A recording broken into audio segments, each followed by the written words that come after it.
Assalamualaikum warahmatullahi wabarakatuh.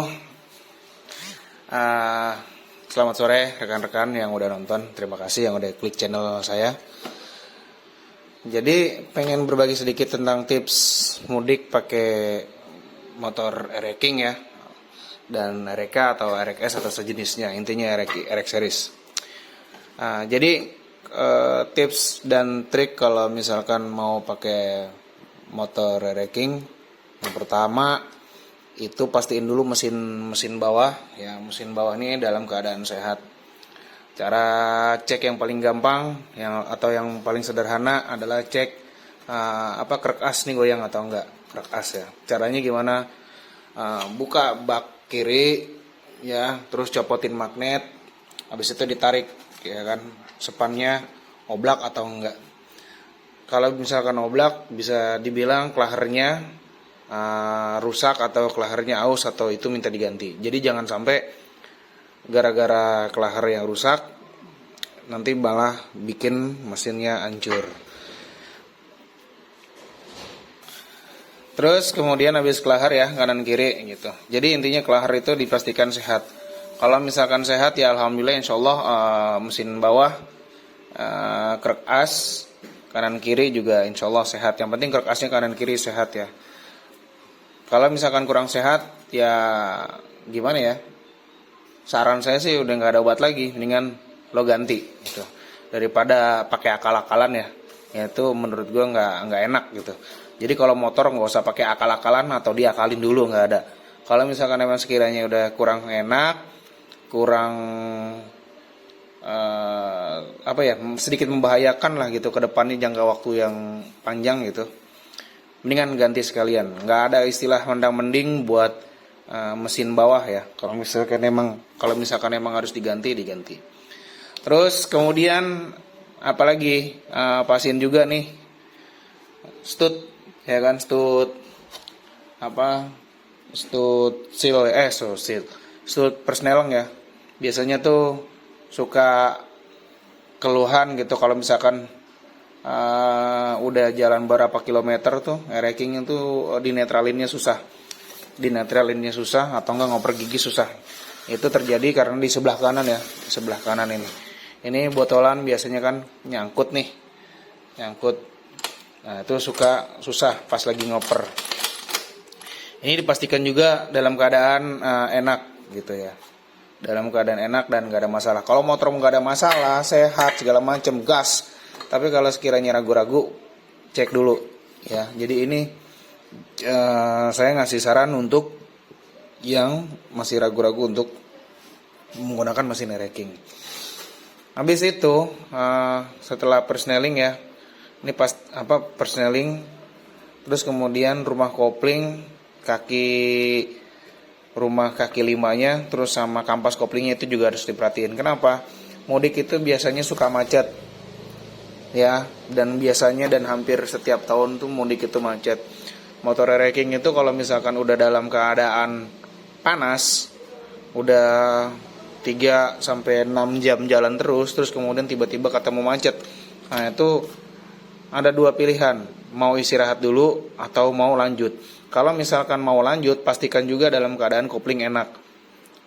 Ya banyak youtuber yang ngasih review atau ngasih gimana caranya kopling itu tidak ngeloyor atau enggak ngelos ya.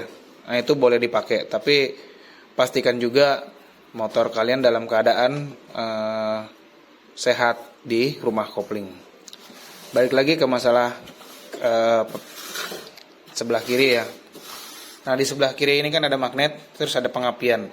Pastikan juga pengapian itu ada dua ya, pengapian buat ke CDI sama pengapian ke arah kiprok ya. Pastikan juga itu dalam keadaan good. Kalau misalkan masanya aja itu kurang nempel ya, atau enggak dikatakan tuh masanya kurang lengket, itu bisa menyebabkan motor berbet di jalan.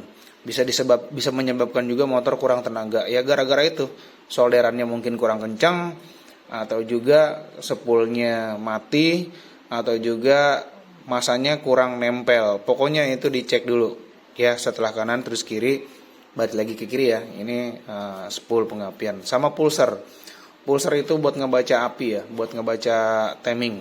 Kalau misalkan nggak beres juga, itu bisa bikin keadaan mesin keadaan pengapian tuh jadi ngaco. Ya kan? Cek sebelah kiri bagian magnet itu spool, kemudian pulser sama spool lampu ya. Itu dicek semuanya. Terus ke bagian membran.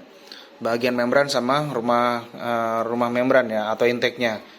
Jadi kalau misalkan membran itu, kalau saran gue sih mau bagaimana ya, membran itu harus pakai yang ori.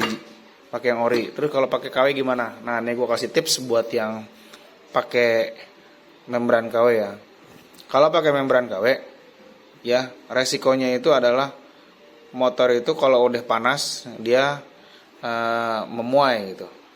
Memuai enggak mesin enggak membran KW doang sih, membran ori juga kalau misalkan udah panas pasti memuai. Tapi setidaknya kalau misalkan dia memuai, kalau yang ori enggak begitu mangap ya. Kalau yang KW biasanya itu kalau udah panas itu dia memuainya enggak begitu rapat, makanya tenaganya suka sedikit ngelos atau ngok gitu ya. Itu juga diperhatikan. Terus gimana caranya kalau misalkan yang udah pakai WK?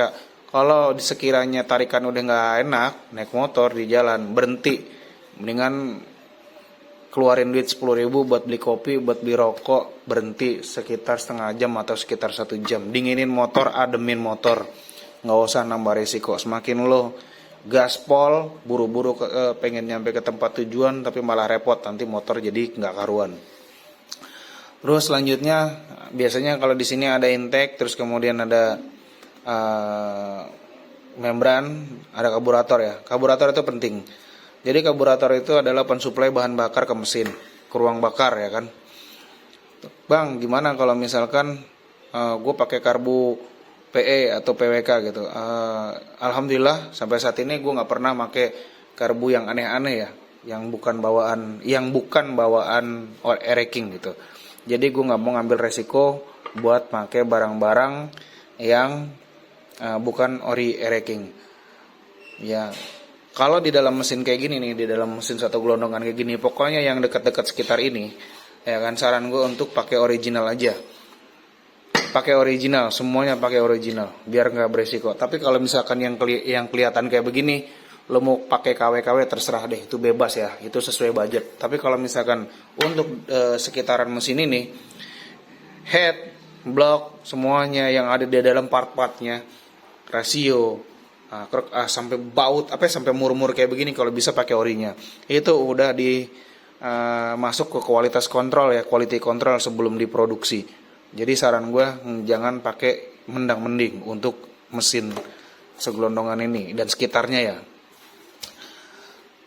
Karburator itu sesuaikan dengan kebutuhan. Kalau misalkan perjalanan lo jauh, misalkan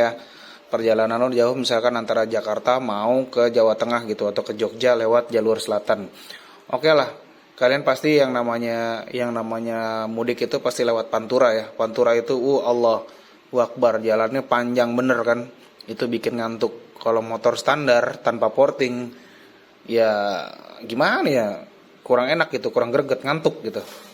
Nah, di Pantura tuh biasanya jiwa-jiwa rider kita tuh diuji, dan motor kita tuh bener-bener diuji di Pantura. Makanya persiapkan itu minimal. Kalau misalkan mau pakai e-racking dengan blok standar tanpa porting, ya lu nggak bisa geber-geber, nggak bisa beset-beset atau dipaksa motor untuk untuk laju terus ya, jebol yang ada, hancur. Minimal lo porting dikit ya, setidaknya lo ngalusin kulit jeruknya. Biar apa?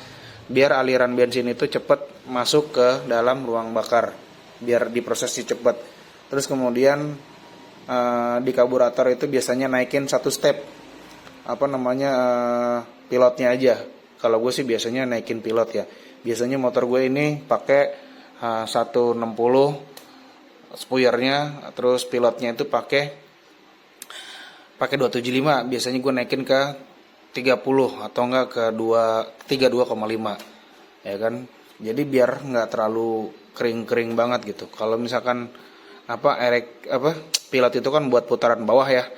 Nah, spoilernya buat putaran atas, itu ngebantu biar suplai udara ke bahan bakar. Terus kemudian pastikan juga busi ya, busi. Biasanya busi itu air racking itu pakai yang BP7. Kalau misalkan lo dalam keadaan motor panas ya, kalau gue sih pakai busi dingin ya. Busi dingin ini kodenya ya BP8. Biasanya kalau misalkan standarnya air racking itu BP7. Ini BP8, ini busi dingin ya. Terus kemudian jangan lupa surat-surat kendaraan juga dipastikan. Kita nggak tahu perjalanan kita di kampung atau di melewati kampung orang gitu. Suka ada petugas-petugas yang usil nanyain surat-surat itu ya. Ingat, gue tuh selalu punya moto, air racking itu banyak yang gak suka sama air racking karena berisik. Tapi ingat juga, gak sedikit orang yang pengen punya air racking.